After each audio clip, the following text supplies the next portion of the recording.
সম্মানিত দর্শক শ্রোতা, সবাইকে অনেক ধন্যবাদ জানাচ্ছি। আজকে কথা বলবো সরকারি চাকরিতে বয়স নিয়ে।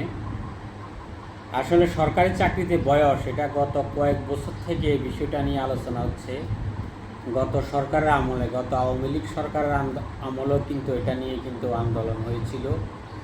তখনকার যে শিক্ষামন্ত্রী ছিল সে কিন্তু এটার সাথে নীতিগতভাবে একমত ছিল, কিন্তু তাদের যে সরকারের যে পলিসি, তারা তখন স্ট্রিক্টলি তারা বলেছিল যে না, আমাদের এই মুহূর্তে এটা নিয়ে প্ল্যান নাই। তখনকার শিক্ষামন্ত্রীর এত বড় সাহস হয় না যে শেখ হাসিনার বিরুদ্ধে বা ওই সরকারের বিরুদ্ধে গিয়ে তার কোনো কথা বলা বা তার কোনো নতুন পলিসি অ্যাপ্লাই করা।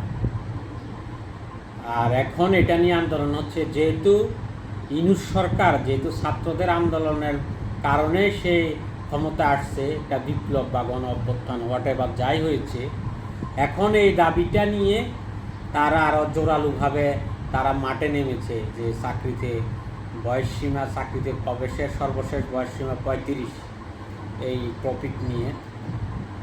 এখন আপনি যাই বলুন না কেন, এখন যারা আন্দোলনকারী আছেন তারা তো আগেও আন্দোলন করেছে, তারাই আন্দোলন আগে সুবিধা করতে পারে নাই, কিন্তু এই দাবিটা কিন্তু সর্বজনীন দাবি।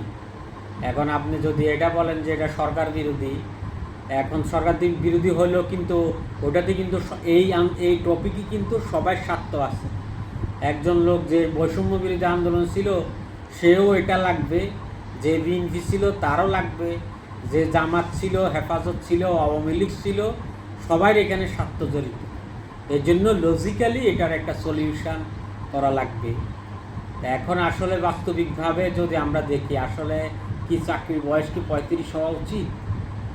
এখন পৃথিবীর অনেক দেশে আছে যে চাকরির কোনো বয়স সীমানায় প্রবেশের, আমি যতটুকু জানলাম, আবার কিছু দেশে 35 এরকম আছে।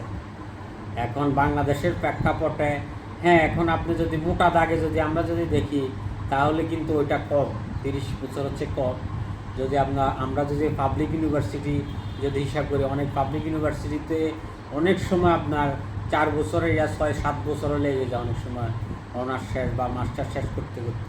দেখা যায় পরে আর বেশি সময় থাকে না, মানে বেশি সময় পাওয়া যায় না। ওই কন্টেস্টে বিচার করলে হ্যাঁ, তারা রাইট আছে। এখন 35 হবে না আর বেশি হবে বা কম হবে, ওটা নিয়ে আলোচনা হতে পারে। আর আরেকটা সমস্যা হচ্ছে যে যদি ধরেন 35 করলো, এখন অনেক সে দেখা গেছে যে চাকরি ঢোকার পরে চাকরি সুইচ করবে বিভিন্ন জায়গায়, এক প্রতিষ্ঠানে ঢুকবে, আরও একটা ভালো অপশনের জন্য সুইচ করবে। সেই ক্ষেত্রে কী করা উচিত? সেই ক্ষেত্রে যারা কমিটি আছে, যারা সরকার যে কমিটি করছে, তাদেরকে একটা সুচিন্তিত হয়ে বাহির করা উচিত যে একটা ছেলে যখন একটা চাকরিতে যখন ঢুকবে, সে কয় মাসের মধ্যে বা কয় বছরের মধ্যে নতুন চাকরিতে অ্যাপ্লাই করতে পারবে না, বা এমন হইতে পারে সে একটা যখন আবার রিভাইজ করবে সে চাকরিতে অ্যাপ্লাইয়ের ক্ষেত্রে, তখন তার জন্য আরেকটু বেশি ফি দিতে হবে। এই ধরনের বিষয় নিয়ে আলোচনা হতে পারে। তবে বয়সটা একটু বাড়ানো উচিত। সেটা হয়তো 33 হইতে পারে, 36 হইতে পারে, বা 35ও করলো। তাহলে 35 যদি করে, তাহলে আমার মতে বিকল্প অপশন নিয়ে কাজ করা উচিত। এখন আপনি একটা চাকরিতে ঢুকলেন, আপনি 1 মাস পরে আবার আপনি সুইচ করলেন, তখন তো এখানে সরকারের যে নিয়োগ প্রক্রিয়ায় তো অনেক কিছু খরচ হয়, যেটা আপনার দুই দিকের স্বার্থ যদি দেখি, মানে একটা নিয়োগ প্রক্রিয়া অনেকগুলো লোক জড়িত থাকে, অর্থ জড়িত থাকে, সরকারি অনেক টাইম অপচয় হয়।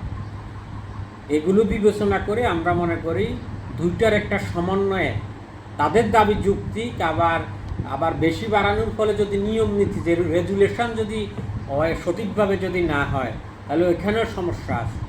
এজন্য আমি মনে করি যে একটা সঠিক প্রক্রিয়ার মাধ্যমে একটা রুলস করে এটার বয়স বাড়ানো হোক। সবাইকে অনেক ধন্যবাদ, ভালো থাকবেন।